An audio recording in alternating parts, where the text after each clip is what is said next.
Hello friends, आप सभी का फिर से बहुत बहुत स्वागत है आपके अपने चैनल यूआईएस पर। फ्रेंड्स, हमारा रोटरी जॉइंट का जो वीडियो चल रहा है उसकी सीरीज में हमारा ये थर्ड एंड फाइनल पार्ट है। ये रोटरी जॉइंट का इस सीरीज का जो फाइनल पार्ट है इसमें हम आपको दिखाने वाले हैं रोटरी जॉइंट का seal assembly and final assembly. तो फ्रेंड्स, जैसा कि हमने इससे पहले जो दो पार्ट दिखाए हैं, तो जिस किसी फ्रेंड से हमारे ये दो पार्ट मिस हुए हैं, फर्स्ट एंड सेकेंड पार्ट, वो आई बटन पे क्लिक करके वो वीडियो वहाँ से देख सकते हैं। और फ्रेंड्स, अब देखिए हमारे यहाँ पर अभी क्लीनिंग का प्रोसेस चालू हो गया है, क्योंकि लास्ट वीडियो में आपको बताया था कि हमारा यहाँ पे इंस्पेक्शन पूरा हो गया था, सील रिप्लेसमेंट इसका डिसमेंटलिंग भी पूरा हो गया था। अब यहाँ पर सील रिप्लेसमेंट का काम है, मतलब न्यू सील इंस्टॉल करना। तो उसके लिए उससे पहले हम यहाँ पर इसको थॉरो क्लीनिंग कर लेंगे। यहाँ पर डीजल वॉश करते हैं ताकि इसके ऑयल रेसिड्यू पूरी तरीके से निकल जाए और ये कोई भी dirt and dust particle catch न करे। तो फ्रेंड्स, जब तक इसका यहाँ पर क्लीनिंग प्रोसेस हो रहा है और सील फिक्सिंग के लिए रेडी होता है पार्ट, तब तक जिस किसी फ्रेंड ने हमारा चैनल अभी तक सब्सक्राइब नहीं किया है उसे जाकर के सब्सक्राइब करें और बेल आइकन बटन क्लिक कर दें, ताकि हमारा हर नया वीडियो आपको टाइम अपडेट होता रहे, आपसे कोई वीडियो मिस ना हो। तो फ्रेंड्स देखिए, जिस तरीके से हमारा ये पार्ट अभी रेडी हो गया है सील असेंबली के लिए, यहाँ पर क्लीनिंग होके रेडी हो गया है। अब इसमें हमारा देखिए जो फ्लैंज एंड कवर था, वहाँ पर उसको एक्सटर्नल लीकेज अरेस्ट करने के लिए जो ओरिंग रहता है वो अभी हम सबसे पहले लगाएंगे यहाँ पर। वो लगाने के बाद ये देखिए यहाँ पर लग जाएगा। उसके बाद ये इसका जो एंड कवर है उसको हम इस पे ऐसे इस तरीके से जेंटली टैप करते हुए, डायरेक्ट इम्पैक्ट नहीं करेंगे जिससे कि हमने इससे पहले भी आपको बताया है, और सॉफ्ट हैमर का यूज़ करेंगे यहाँ पर। और ये बिल्कुल भी मिसअलाइन नहीं होना चाहिए, इसके लिए हम इसको डायगनली क्रॉस में टैप करते जाएंगे।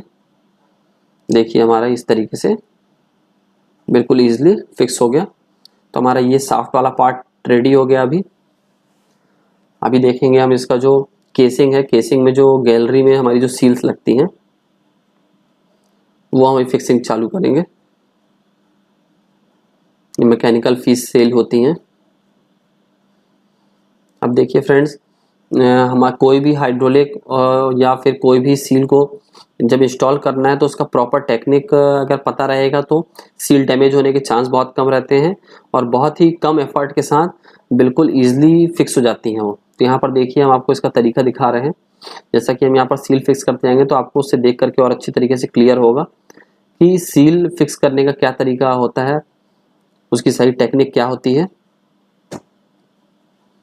तो फ्रेंड्स देखिए, यहाँ पर जो हमारी ये सील है ये दो गैलरी के बीच में आपस में इंटरनल लीकेज को प्रिवेंट करती है। मतलब कि एक गैलरी से दूसरे गैलरी के बीच में अगर ऑयल लीकेज है, जैसा कि हमारे केस में था, तो उसमें क्या होगा, ये सील डैमेज थी, इस कारण से वो पास हो रहा था। तो हम यहाँ पर इसकी सील रिप्लेस कर रहे हैं।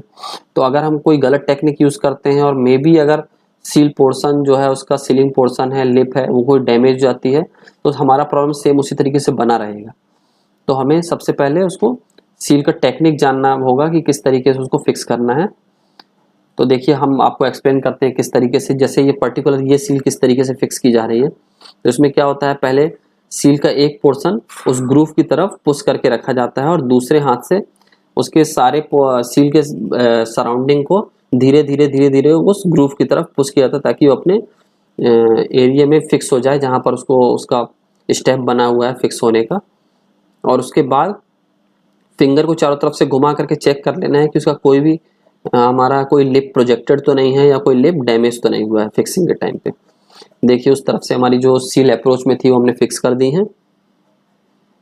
अब यहाँ पे इस तरफ से जो हमारी जो अप्रोच में है सील, देखिए ताकि हमने आपको बताया था एक एंड यहाँ पर ग्रूव की तरफ पुश करके रखे और धीरे धीरे बाकी सील के एरिया को उस स्टेप की तरफ पुश करेंगे और उस स्टेप में बिल्कुल ईजिली बैठा देंगे।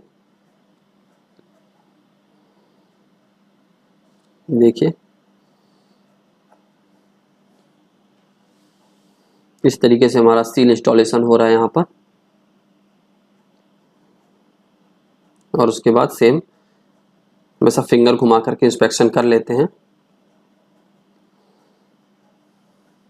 देखिए हमारी सील बराबर फिक्स हुई है, जैसा हमें कोई भी प्रोजेक्टेड पार्ट वहाँ पर फील नहीं हुआ है।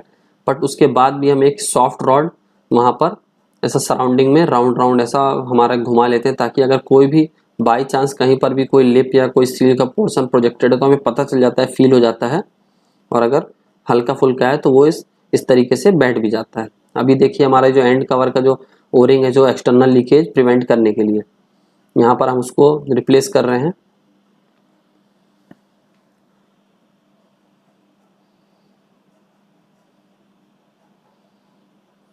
देखिए हमारा ओरिंग यहाँ पर हम रिप्लेस कर रहे हैं इसको।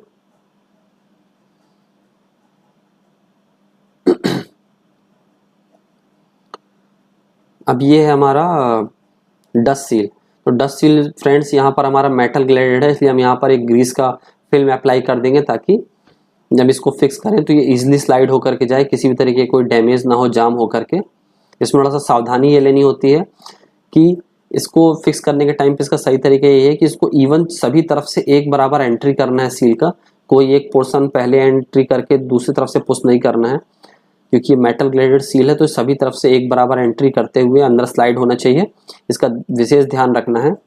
अगर ये कहीं पर एक साइड से ज़्यादा एंट्री हो गई, दूसरी तरफ से ज़्यादा एंटर नहीं हुआ है, तो हमें दूसरे साइड को भी पहले एंटर कराना है। सील हमारा जो एक्सेस है बेंड नहीं होना चाहिए, मिसअलाइन नहीं होना चाहिए, एक बराबर अलाइनमेंट में और जेंटल पुश के साथ।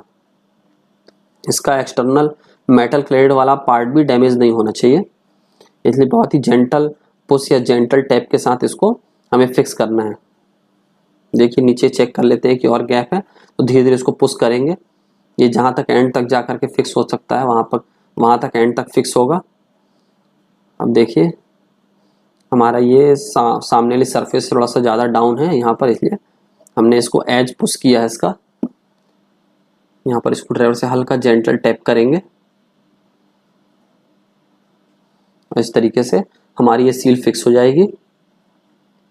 मतलब हमारा ये हाउसिंग की भी सारी सील फिक्स हो गई है।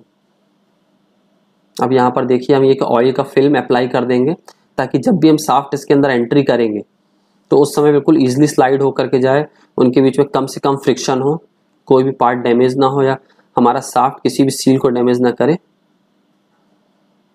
सेम टाइम पर देखिए हम सारी बॉल्स को भी रेडी कर लेते हैं, क्लीन होकर के वो रेडी हैं। उस पर भी हम लुब्रिकेशन कर लेते हैं, ऑयल लुब्रिकेशन। ये हाउसिंग का लुब्रिकेशन हो गया हमारा। अब यहाँ पर पहले हम इसके अंदर शाफ्ट एंट्री कराएंगे।